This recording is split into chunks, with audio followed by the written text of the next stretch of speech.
Well, good morning, and welcome to another week of Journey with Christ. I'm your host, Mark Mitchell, preaching minister here at the Park Avenue Church of Christ in Charleston, West Virginia. So glad you've tuned in, and I'm joined as always by Steve Fox. Who knows how long this has been going on? We got to stop meeting like this, don't we? Do our wives know where we go every Monday morning?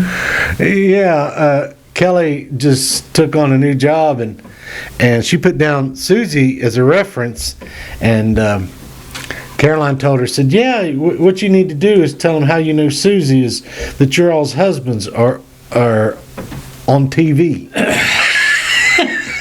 and viewed by at least 6 people every week. Yeah, so including our wives and us. Yeah, so we got one or two people out there who enjoy this show. Well, I heard the phone ring, and I knew Susie had told me that Kelly put her name down as a reference. And after she got done talking about all the, you thought she was the Virgin Mary after listening to that for a while. And so finally I yelled in the living room and I said, and tell them that her husband's a moron. She got the job anyway. Well, yeah, listen. Yeah. I wish her the best of luck in her new job. I haven't had a new job very often in my life, but the times that I have, your stomach gets a little queasy. She actually, when I took her up there, she made the comment. She said, this is the first time I've been like this kind of nervous since the day I started going to high school. She can remember that? Evidently. Man. But anyway, yeah, she was nervous. So, but, hey, we are tickled to death to be here today, and so won't you let us know what we've been talking about and where we're going here? I will try to give a succinct summary, try to make it short instead of... Seriously? Yeah. No, don't break protocol. I'm going to try. I'll tell you what, if I'm still talking after half an hour, you just come over and bust me a lip. Oh, it won't take that long. Like a guy told me one time, said, everybody has a plan until you get hit in the face. So if you feel compelled to do that, you can. Oh, okay. Thank you. We talked about last week several illustrations and several examples of people, we called them nobodies, people who were outcasts, people who had diseases, people who maybe weren't the right religion, people who weren't the right ethnic group. And what we talked about was that, given these illustrations, was that we need to be like Jesus, who interacted with those people all the time. He didn't push them away. He didn't say, I don't have anything to do with you. I have to go back in my palace, and you'll have to stay out here. And we basically only have the one story that you kind of, Jesus says, hey, I didn't come to the Jews. Mm-hmm. I came to the Jews. That was the lady that. Well, which is one of the great stories, because what Jesus does with it is amazing. Mm-hmm. So, but I didn't mean to interrupt. Oh, that's okay. There were 2 ministers in the congregation where I grew up in Mansfield, Ohio. There were 2 ministers that we had there over a certain length of time, and they kind of took an interest in me. I knew what I wanted to do when I was 5 years old. I knew I was going to be a minister. Really? Yes, I knew I was going to be a preacher, because I was just fascinated when we would go to church. This guy stands up there and talks for half an hour, and nobody makes him get down, nobody shoots at him, he has control of everything. And from the time I was 5 or 6... That appealed to you? Yeah. The stoning of Stephen, that's a different story. Yeah, you can have a good audience, but I knew what I wanted to do when I was 5 or 6, and these 2 preachers, these 2 ministers that were at the congregation, my mom and dad, they kind of took a special interest in me and told me about things, and they would take me out to eat, and they'd say, okay, this is how you do this and this.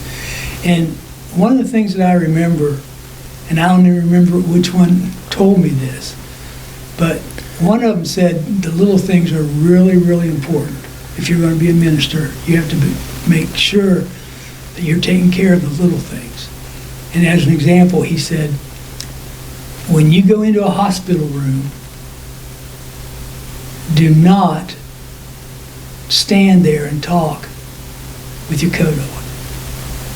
He said, when you go in a hospital room, you take your coat off, lay your coat over a chair, sit down, because you're telling them, I'm going to stay here for a while and I'm going to talk to you. It's not a minute and keep my coat on and leave, because that kind of makes the person in bed a nobody. Yeah, a chore. I'm not important enough. Yeah, it was a chore that I had to come and see you. So I still do this day, and every time I do that, I think of Don and Edgar.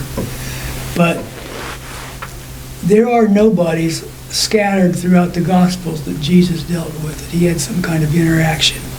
And last week we talked about some of these untouchables, some of these people who were in the lower classes, some people who were minorities, and even homeless, and people who were on welfare. It's real easy for us to get all upset with him, say, well, they're just low down, crummy people that won't. Some of those people didn't have a choice. Some of those people are there because of the wrong place in the wrong time, or they were born in the wrong place at the wrong time.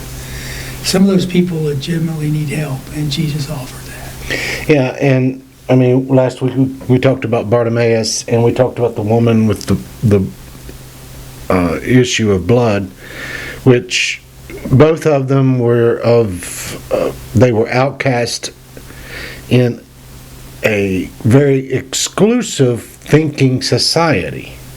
Jews, they put a lot of emphasis on and importance on the promise made to Abraham and that being a descendant of Abraham. Here it is, God's chosen person. But these two people weren't part of that select group. But Jesus still made mention of them, made a point of connecting with them. And we've got three more today that they're even, in some ways, part of the story that we're going to be talking about. One of the others. Well, last week, before we get to the biblical examples, last week we studied, or we talked about, how do I interact with a blind person? Mm-hmm. Or do I just walk by him? How do I interact with somebody in a wheelchair?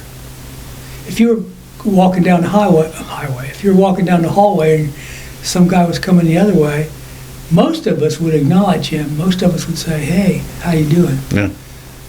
But if you're walking down the hallway and there's somebody in a wheelchair coming towards you, it makes you feel a little different than if somebody was, just what I would call a normal person. So when you talk to people who are deaf, when you talk to people who are blind, when you talk to people who are in a wheelchair, we are following the example of Jesus to not ignore them. No, include them. And make sure they're included, yeah. Make sure they're included. Well, do you want to give some more examples that we found in the New Testament? Yes. If you would like to turn your Bibles with me to Mark chapter 5, we're going to begin reading in verse 1. It is it's one of the, if you were ever making a movie, this scene would have to be in part of it.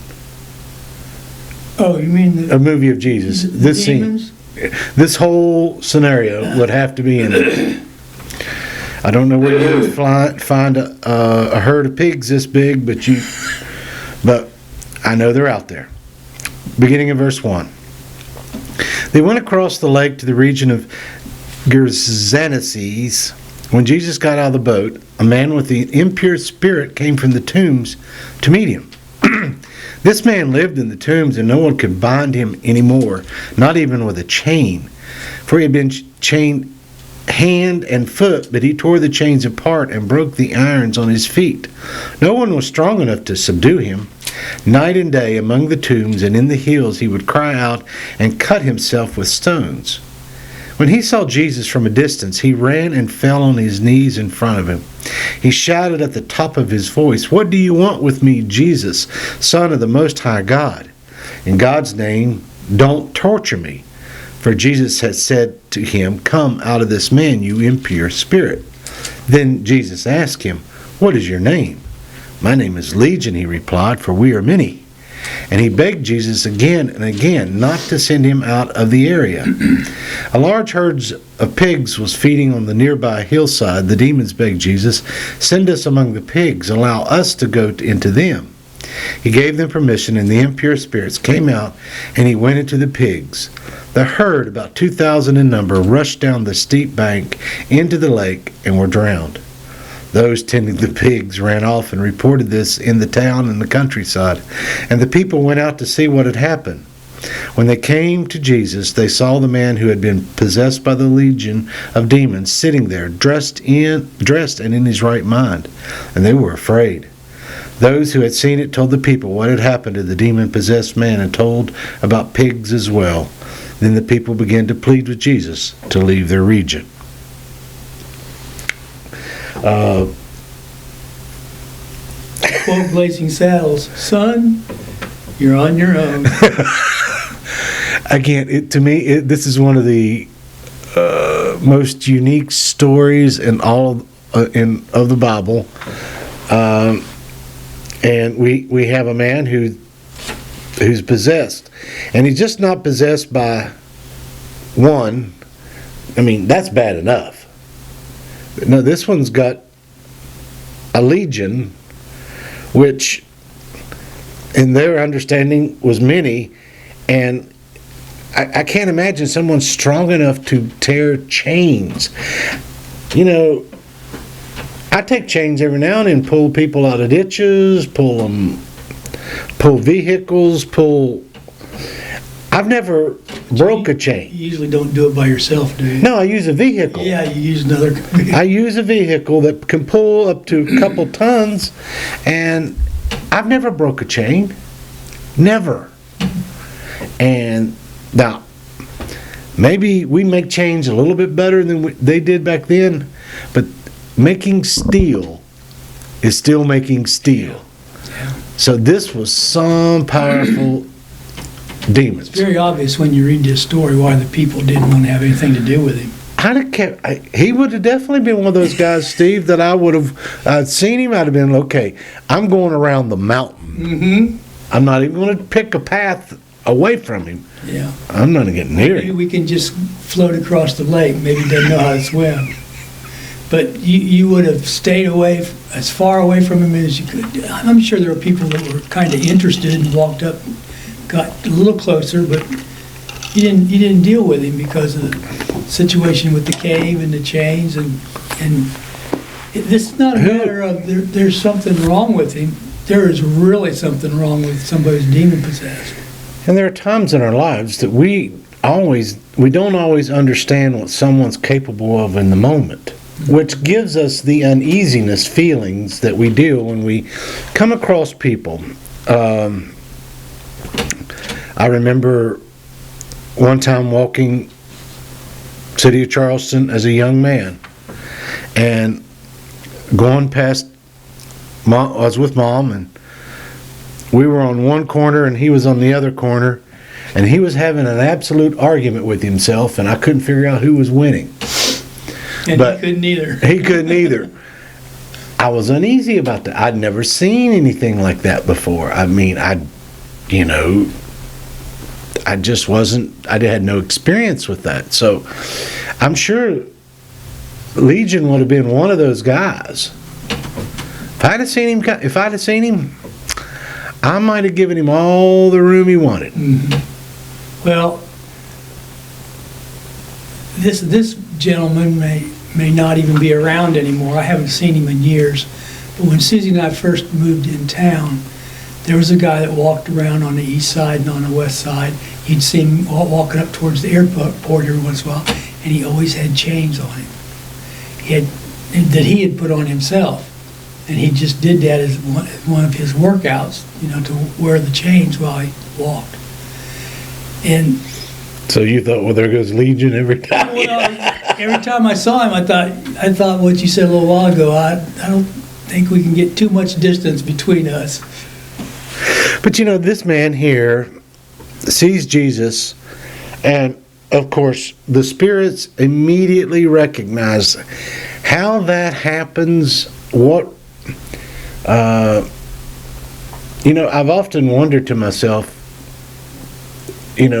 maybe we are blind as humans, that we cannot see what's behind the curtain, but yet those who operate behind the curtain can see what's behind the curtain and what's in front of the curtain. They can see the curtain too. So they recognize Jesus. He lived among the tombs and in the mountains, and he was crying out and gashing himself with stones. I've been in the Ohio State Hospital, the mental hospital, one time.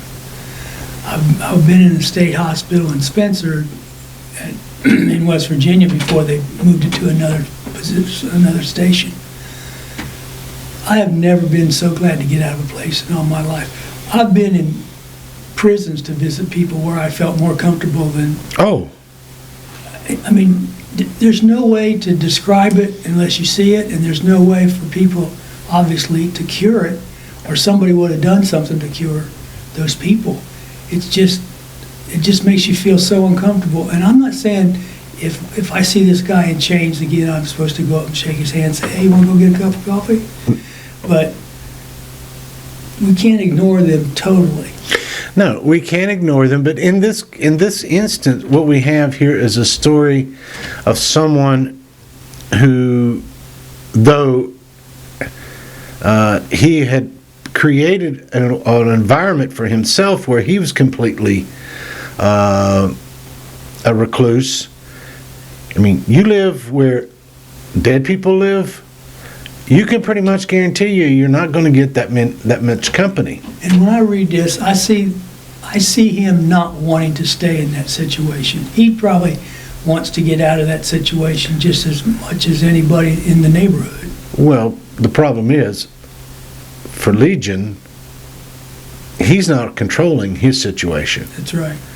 He has inhabitants of his body, of his soul and spirit, which are deciding his entire outcome. We have no idea of the circumstances by which this man came into this. People still debate even to this day. Yeah. To the extent of how does it happen? Does it still happen?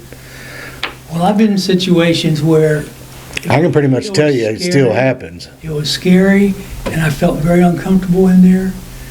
But, I mean, I've never been a major character in The Exorcist. No. I've watched it a couple of times, and I think it's a fascinating movie. But like you said, people debate all the time, does that still happen or does it not?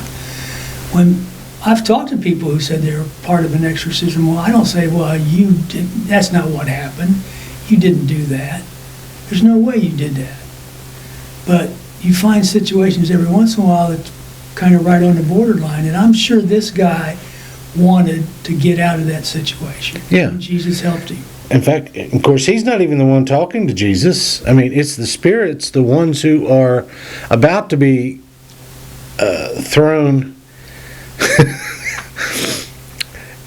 into... Why did he ask them to throw him to put their spirits in the water? In the pigs? In the pigs. And the pigs went into the water. And the pigs went nut. I mean, I guess that's a huge debate from many times. Most of the time that I've heard has been the fact that they wanted to be part of flesh. They wanted to have contact with flesh. For whatever reason, which, again, this is anybody who says they know the answer to this, they're full of it, because we don't have it in written scripture what the answer to this is. The few times I've read this story, I've always thought, I feel sorry for the neighborhood because they went a long time and didn't have any ham or sausage. Yeah. Well, But I guess they were saying, well, at least we're still alive. If you put us in the pigs and we'll go run into the lake, at least we're still alive. But it didn't work out that way. Yeah. No. Well, tell us, let's go from a pig story to maybe a little bit better story. This is the one we were mentioning earlier.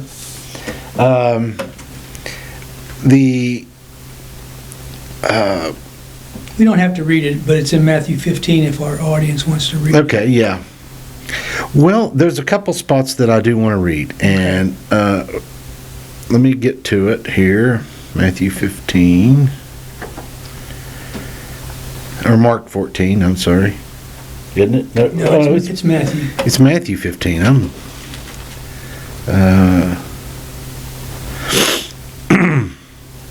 It goes 13, 14, 21. 50. Okay. Leaving that place, Jesus withdrew to the region of Tyre and Sidon. A Canaanite woman from the vicinity came to him, crying out, "Lord, Son of David, have mercy on me. My daughter is demon-possessed and suffering terribly." Jesus did not answer a word, so his disciples came up to him and urged him, "Send her away, for she keeps crying out after us." He answered, "I was sent only to the lost sheep of Israel." The woman came and knelt before him. "Lord, help me," she said. He replied, "It's not right to take the children's bread and toss it to the dogs." "Yes, it is, Lord," she said. "Even the dogs eat the crumbs that fall from their master's table." Then Jesus said to her, "Woman, you have great faith. Your request is granted." And her daughter was healed at that moment. I like this lady. Oh, my. I wish... She's one of my favorites. Again, as I mentioned earlier, this is absolutely one of my favorite stories of Jesus. The encounter is, it's precious because I honestly don't, Jesus knows what's in the heart of the people he's talking to. And I think there are times that he gives people answers to demonstrate to those around him, I want to show you something. Mm-hmm. Let me show you what's in somebody that you don't even think is worth it. Because I'm convinced Jesus would not have said no to her. But in order to demonstrate, to take the world's point of view and demonstrate to them, you're missing things that you don't even realize you're missing. In a non-Jewish woman who's begging, who knows who I am, calls me Lord, Son of David, already giving him the title of king, her king, and recognizes positions that she has in relationship to him, not as a Jew, but as a Messiah, as the main thing that Jesus is going around here telling all these people, that's who I am. Pharisees didn't even recognize this. She did. Well, if you add up everything you just said, she was a nobody. She was a nobody. She was a real nobody. First of all, she was the wrong sex. And she didn't have the right ethnic background. Nope. So Jesus shouldn't have been talking. According to the Jewish customs, Jesus shouldn't have been talking to her at all. I mean, disciples were frustrated with him. Lord, do you not know? Send her away. She's not gonna stop crying out for you, Lord. And he says something loud enough to the disciples that she can hear it, and then rebukes in a way. Rebukes him, says, "No, Lord." Yeah, you got that wrong. You got this wrong. Even the dogs eat the crumbs that fall from the master's table. We have a new, excuse me. We have what kind of dog do we buy? A Jack Russell. Jack Russell. We have a Jack Russell puppy. Well, she'll be a year old here in a month. And when we eat, she is right here by my side, whether it's in the bedroom or in the living room or in the kitchen. Looking for crumbs? She stands right there, and I already made a pledge with my wife that we were not going to feed her human food. So. But you can't help it. No. I do help, but I haven't been doing it because I know that I'm going to be divorced if I start feeding her human food. But she stands right there, and we have some things that she's allowed to have. But she's wherever I go, whatever room I'm in, she's right there beside me in case I drop something important. And the vacuum sucks it up? Yes. But she's a joy. Well, And so when she says, here, even the dogs eat the crumbs, can't you just give me a little bit? Yeah, I'm not asking for dinner, Lord. I'm just asking for some crumbs. Mm-hmm. Because that in and of itself, if you think about it, recognizes maybe better than anyone else in the entire Bible, recognizes this is so easy for Jesus to do. Mm-hmm. You people don't get it. It's just, for him, it's just words out of his lips. That's because he's the Son of God. He's God. And she was pretty brave in this whole story because she didn't walk away. No. She could have turned around, walked away, and said, well, I tried. But she comes back the second time and says, well, you're right, but let me tell you something else that's right. So, yeah, she's a nobody, and she's one of my favorite nobodies. And you have to love the banter going back and forth, the demonstration of to the extent of even imagine Matthew saw this and what a powerful statement it was to him that he included it in his story of Jesus. So now we're down to our last one, which, boy. Would you like to read for us? Yeah, because we're not going to get all the way through it, I kind of doubt. Depends on how much you talk. Oh, wait a minute. No, I'm sorry. I had that turned around, didn't I? Well, no. But there are times I'm windy just like everybody else. In Luke chapter 23, verses 39 through 43. One of the criminals who hung there hurled insults at him. Aren't you the Messiah? Save yourself and us. But the other criminal rebuked him. Don't you fear God, he said, since you are under the same sentence. We are punished justly, for we are getting what our deeds deserve. But this man has done nothing wrong. Then he said, Jesus, remember me when you come into your kingdom.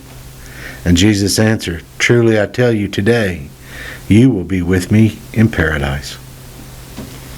If there was ever a nobody in his story in the New Testament, it's this guy.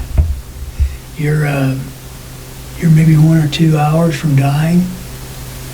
You have absolutely no ability to do anything physically, except maybe try to push yourself up so you can get your breath. This guy's out in the middle of nowhere with the Roman soldiers making sure he's dead.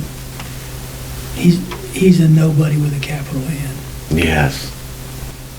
There are always stories that happen with Jesus that always make us question how we do things, mm-hmm. and what we do.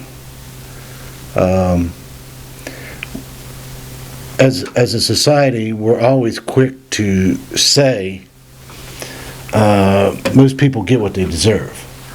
People get what they deserve. You do good, you'll get good. Yeah, karma. Now, the man openly admits the punishment we're receiving, we had coming. What's he always referred to when people talk about this in our day and time?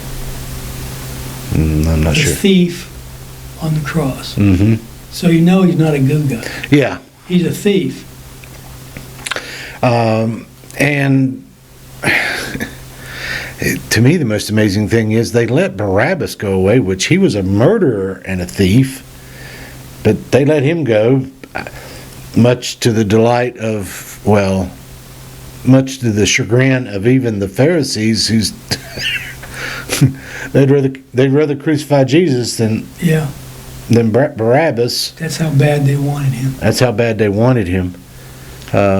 This guy on the cross that's crucified next to Jesus, he has no physical abilities at all where he is. None. He can't do anything physically. He's barely fighting for his own life. Yes. Socially, there are not a lot of parties going on. There are not a lot of his friends showed up to help him through this very difficult time.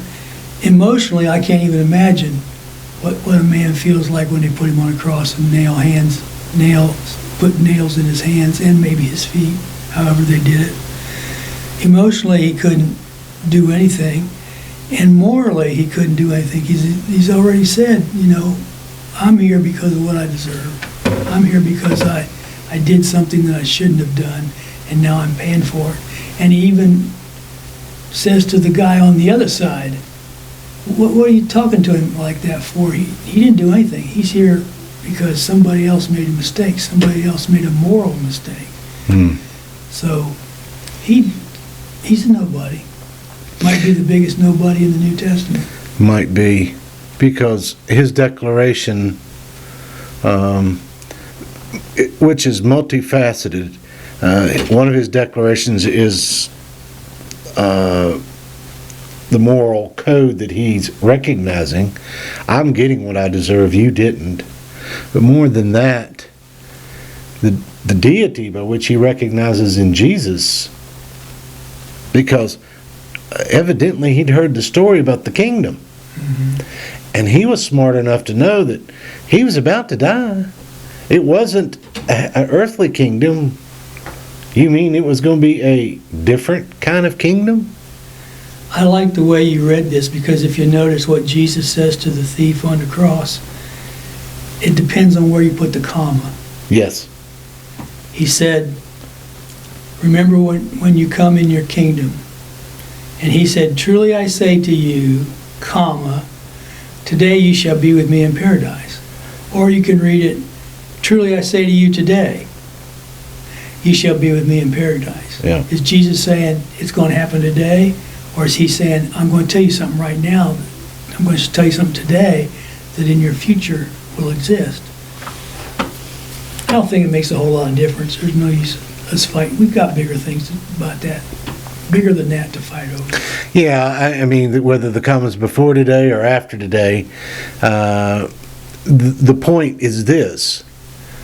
Jesus just assured this thief, crucified thief, criminal, that with the pure proclamation of devotion and admiration to Jesus, his circumstance changed. Now, he's still dying. Yeah. But the circumstance that has the most value, the one that inevitably everybody will look back in their life and think, who didn't make paradise or kingdom, they're going to look back and think to themselves, wonder why I didn't. What was so important about me getting what I wanted all the time? Because look where I am now. And if you'll notice, you have Christians, I'm not saying they're not Christians, we have Christians that say, well, he didn't do anything, the thief on the cross didn't do anything, but he was saved because Jesus said, today you'll be with me in paradise. This man was in a situation where he believed what he was seeing, and he confessed the name of Jesus, because he said, when you come in your kingdom, now he must know something about something. And Jesus said, yes, when I come in my kingdom, matter of fact, today you'll be with me in paradise. You'll be with me in paradise. So he's repenting of what he did. He's confessing that he's believing. He's believing. He just can't quite get to the water, but he's not going to have a lot of chance to be baptized. But neither did King David, none of the rest of them either. So, and to use that example as well, he wasn't baptized, so I don't have to be baptized. Yeah, well, you're ignoring a whole lot of scripture in the New Testament, and you're manipulating things. And it's not to say, again, it's not to say that it's always exactly the way we tend to believe it is. I keep remembering, and my Bible keeps telling me, God is sovereign. God can do what's just in His eyes, not mine. Yeah, you're exactly right. So, I don't look for loopholes. We've looked at a list of people who you could categorize as being people who were nobodies. And I think while I was writing down some things to put on the list of people who fit that description, I was reminded of, this has been 12, 15 years ago maybe. My son-in-law graduated from Concord University, and Susie and I drove down for the ceremony, for the graduation ceremony. And the guy who spoke, I forgot his name, I apologize for that, but the guy who spoke was a graduate of Concord. And he told this story in his speech, in his baccalaureate speech. He said he went in to take his finals with about 20 other kids in the class. And he said, the guy passed out a page to every person, and there was nothing on it. It was a blank piece of paper. And he said to them, I want you to write across the top of the page, who is the janitor in this building? And a couple people raised their hands and said, is this a trick question? What are we doing this for? He said, I want you to write on that paper, who is the janitor in this building? And one guy said, why do we have to do that? And he said, this is a psychology class and a sociology class. And after an entire semester in here, we had a class with me. If you don't know who the janitor is in this building, you have failed miserably. And I was so impressed with what he said and how he said it, that, yeah, some of us might be in situations where we have a job where we're sweeping up the concrete, or, putting Coke cans on a shelf, or when you walk around and see what different people do, you cannot come to a conclusion just like that. There's a nobody. They're worthless. They're not worth anything. Yeah. We all, for me, this is a very important subject, because I've been one of those people who's been on the other side of the spectrum, and I've been on another side of the spectrum. I've actually lived a portion of my life where I did everything I could to be esteemed and was doing a pretty good job at it. Then made a mess out of my life and was on the other side of the spectrum. And what I found was both people on both sides, all they have is the humanity of their very own life. And the humanity that they live and demonstrate by the people they come in contact with. Because nobody, when you boil it all down, measure it ever how you want to measure it, we're all equal before God. I mean, equal. All of us at least have had times in our life when we were a nobody. Yeah. And been a somebody. But before God, what difference does that make? That's right. None. Yeah. None. So as followers of Jesus Christ, the thing that as you brought out through all these various people we talked about, they stood before God themselves, and He didn't see a nobody anywhere. No. In His eyes, most people are very different than what other human beings look. I always think about when you walk into a room and there's one person standing there, most of the time, the first thing you think of is male or female. Yeah. And then you think black or white, rich or poor. There's all kinds of adjustments and we got little pegs. Yeah, evaluations that we make depending on who's walking through the door. God doesn't see that. God doesn't look at people that way. he doesn't look at that guy, well, he's poor, so, he's a nobody. Kind of reminded of the moment when God tells Nathan, don't look at the outside. I see something on the inside of this man. Mm-hmm. So, well, Steve, we've kind of hit our time mark that we're supposed to hit. Well, let me have 30 seconds to explain what we're going to, not explain. Next week, Mark and I, Lord willing, and the creek don't rise. My grandma used to say that all the time. Next week, we're going to study, Mark and I have talked about this.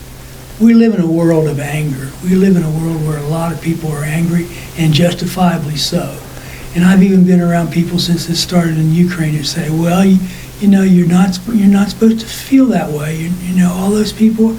No, I think it's okay to get angry every once in a while. When you see a mother carrying a child and she's been walking for a week to get someplace where they won't kill her child, I don't know about you, but that makes me angry. And I think that makes God angry too. So is there any anger justified? That's what we're going to talk about Absolutely. next week. It is a very good topic to have. Well, we're so glad you've tuned in, and we look forward to seeing you again next week. And if you have any questions, please do not hesitate to call or ask. We're always here to help whenever we can. And God bless, and have a great week.